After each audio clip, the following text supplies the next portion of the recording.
How are you all? All right. Thank you. Orinoco's Quest. You have been told this story this night of your time because this is a representation of a shamanistic journey. And by following many of the principles, by anchoring to the earth, by opening to its secrets, by expressing yourself more as nature rather than simply being within nature, you all become your own version of the idea of a shaman. Able to ground yourself firmly to Gaia, the earth, and yet then simultaneously be capable of reaching to the stars, the heights, other realities, other dimensions, other beings, other consciousnesses. Also, this story coming from what you call your future shows you the kinds of things you can experience now, but will experience on the future earth when the elementals are revealed to you through the increase of the vibration of your senses, when the hybrids have landed upon your world and begin to blend with your society. But the story is told to you now as a seed that will grow within you, not only to allow you to take that vibration into your hearts, into your minds, and in your spirits, and allow it to grow for future generations, but also for yourselves to begin your own shamanistic journey within. To open your senses to the things that are around you all the time that are simply invisible now, which may be revealed to you as you heighten your senses, refine your senses, and allow your senses to be better receivers of higher frequency vibrations and energies and information. Thus, tonight begins a different journey, a journey that you can walk through the coming years on a path that is stable and true and well illuminated by your own inner light, to see you through all of the things that shall be coming in the days and years ahead as the splitting prism continues to bifurcate the different parallel realities that you are capable of experiencing on your world. A world of many worlds, overlapping or side by side, divided by clear glass walls through which you may, for a time, see other realities, including those you may not prefer, but which cannot affect you because they cannot reach you through the glass wall. This splitting prism will continue to create more and more and more probable reality options and opportunities for each and every one of you. So again, this story is given to you this night of your time to act as a guide, to act as a rudder, to help you navigate through that splitting prism, through the eye of the storm that we will discuss tomorrow of your time, and allow you to walk true, aligned with the compass needle of your signature frequency, so that you may always know what direction in which to head, unerring to your magnetic north that draws you from the future self. Because now, as we have said, you're going to be far more informed by your own future selves than by your past selves. You are tipping the scale, crossing the threshold, where there is more magnetism, more energy coming from your future selves than from the past. The past self is now letting you go, giving you permission to lock into that magnetic wave that urges you forward into more of your own future self. This story of the shamanistic path is given to you so that you will recognize through synchronicity the guardians on the path that will help you. And though there may be tests and challenges, fear them not. For this story gives you the insight to walk the path as Orinoco did, as Orinoco will. To allow yourself to walk side by side with your future self until you step into its footprints and become that which you have for so long considered to be beyond you, which now can be with you, which you now can be, which you now can own within your own being, and walking on that path in those footsteps, on that quest. Fear not the unknown. Fear not the dark caves ahead. For from the unknown you shall discover nothing but more of yourself. And from the unknown, no matter what comes out of it, it will also bring with it all the tools you need to handle it, to work with it, to transform it into more and more knowledge of yourself, more and more awareness of your being, of your spirit, of your truth. Orinoco's quest is the seed which will guide you.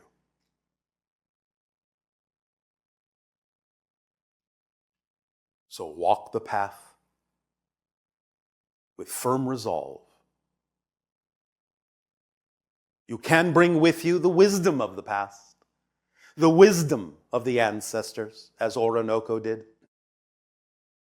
But use it facing forward, not looking back. For as your year of 2020 comes upon you, from within your own language, it is not only, as we have said, the 2020 vision of looking forward, but the 2020 hindsight of understanding everything you have been to bring with you in great clarity, to be able to walk with clarity into your future self. Orinoco's quest is your quest to discover yourself, your true self, your whole self. I'm going to say good day to you this day of your time. How are you all? All right, thank you. This transmission has been titled Parables and Time Crystals. First and foremost, what is a time crystal? We are very excited to announce that your society, some of your scientists, have finally discovered time crystals. This is something that some of your scientists theorized might exist a few years ago, and more recently there have been some of your experimenters that have discovered that time crystals do in fact exist. What are they? All right. Very simply, a normal crystal has patterns, molecular patterns, atomic structure patterns that repeat and repeat in space, creating the crystalline form. Same pattern over and over and over and over again, creating the crystal. But time crystals repeat in time. What this means is this: certain aspects of the subatomic structure, when induced to vibrate, when given a charge to vibrate, will start flipping back and forth, back and forth, back and forth at a certain frequency. They're actually changing in time, back and forth. They don't remain in the same configuration as a regular crystal. They change their frequency over and over and over and over and over and over again. And even when the initial energy given to them to make them flip is stopped, they keep flipping. They keep going. They keep resonating through time. To some of your scientists, this is an indication that they are getting energy from somewhere, because it appears as if they're getting energy from nowhere, and yet the flipping continues. The different spin states, as they say, of the subatomic particles continues to flip back and forth at certain frequencies. The idea that they will ultimately discover is that the energy that supplies them and allows them to continue to flip back and forth comes from parallel realities. They are flipping back and forth in different dimensions, different realities. Now, our ships, as we have told you, are a form of crystalline construction.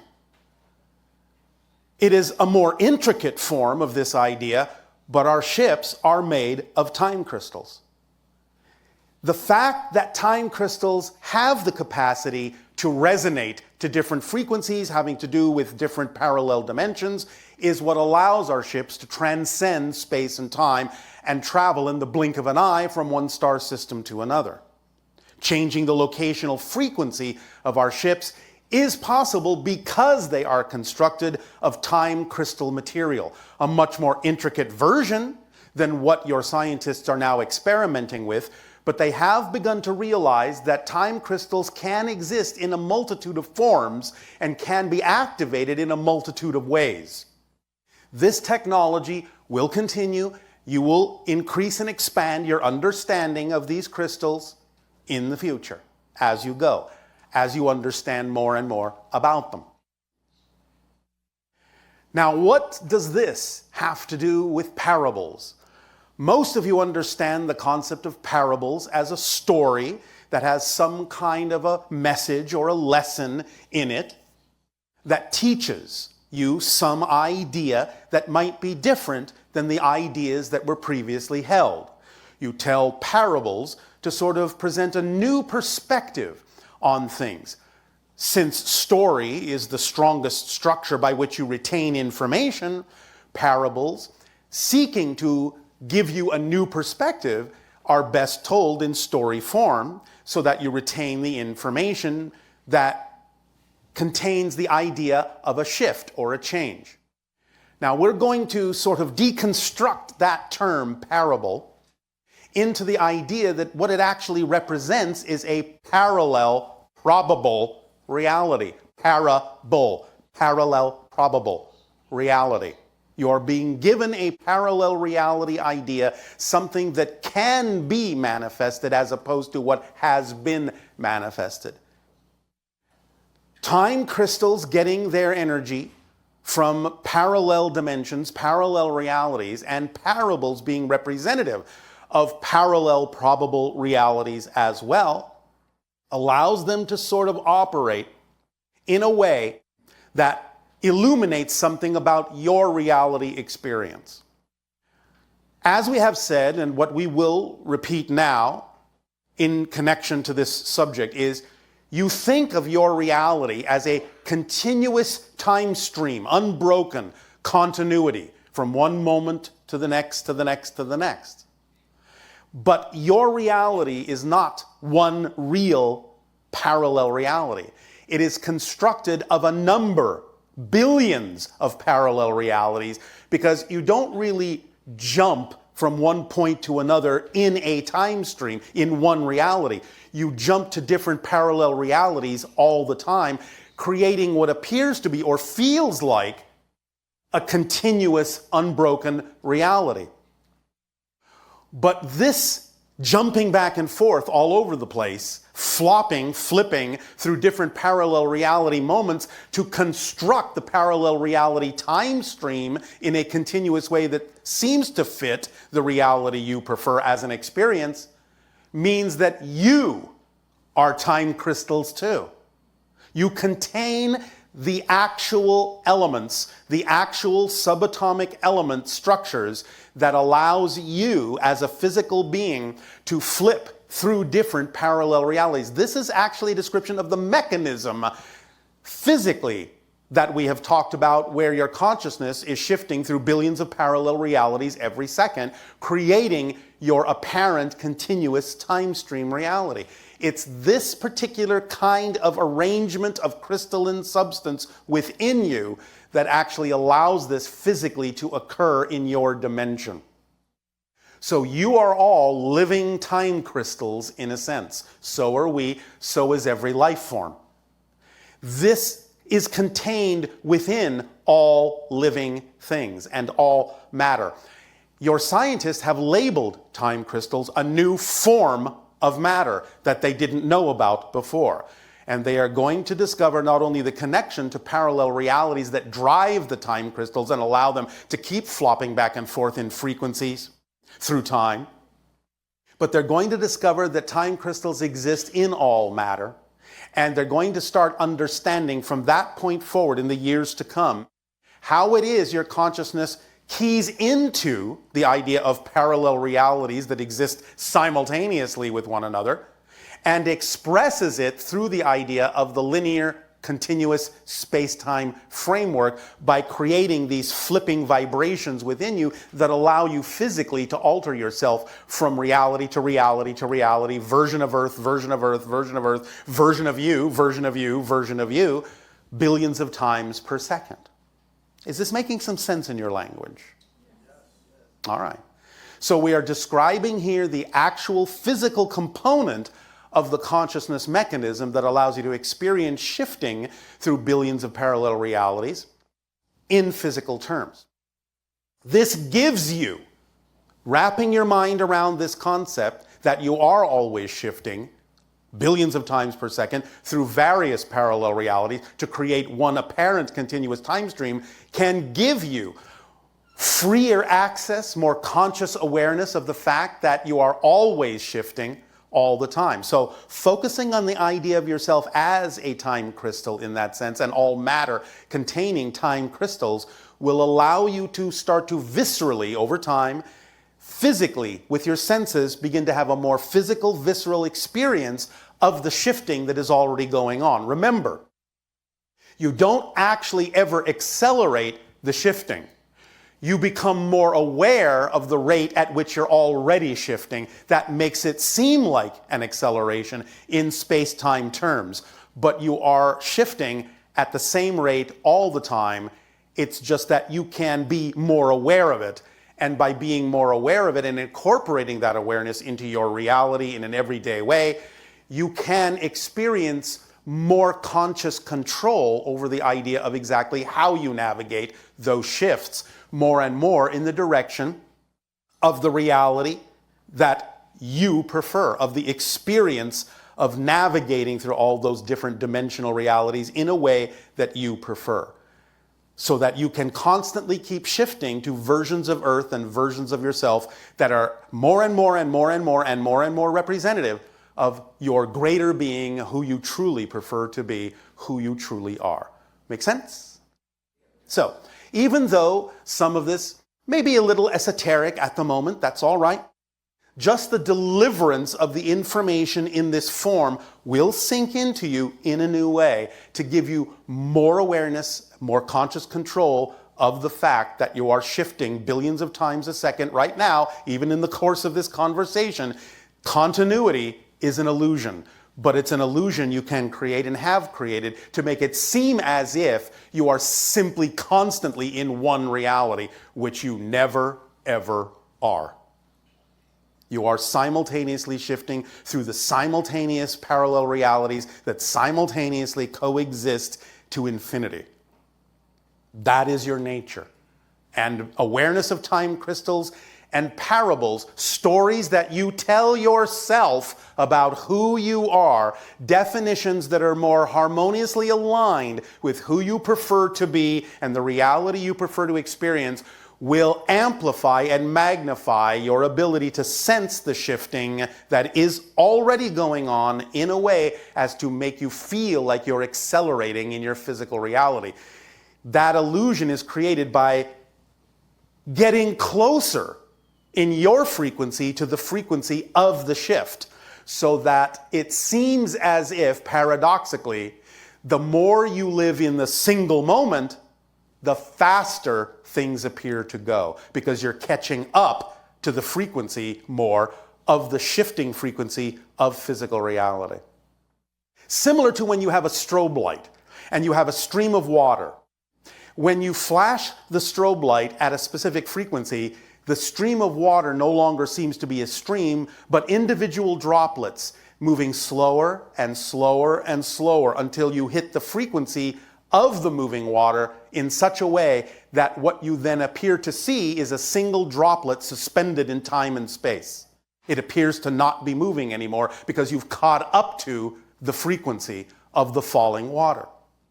Similarly, when you arrive closer to the frequency, the shifting frequency of physical reality, it appears in a sense to slow down, but it actually also feels simultaneously like accelerating, like speeding up, because you are now more capable of seeing exactly in every single moment what's really going on, matching that frequency more closely, and being able to more consciously be aware of the changes and shifts that you are creating within your consciousness. So use that paradox to your advantage. Slowing down allows you to feel like you're speeding up because you are matching the frequency of the single moment that exists, because there is only one moment that exists. And what you think of as different moments is simply the same moment from different points of view.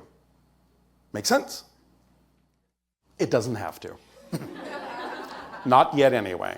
Just let it sink in. Again, just the fact that this information is being delivered to you will sink into you, and you may start to notice either in your dreams or even in your waking state a little bit more lucidity about your relationship to the concept that you are creating your physical reality, and more awareness of the story, the parable that you're telling yourself about who you actually are, so that you can begin to truly be who you truly are. So just let it sink in. We thank you for allowing us to share this information with you at this time, and in return for this gift, I ask, in what way may we now be of service to you? You may begin with your questions and dialogues if you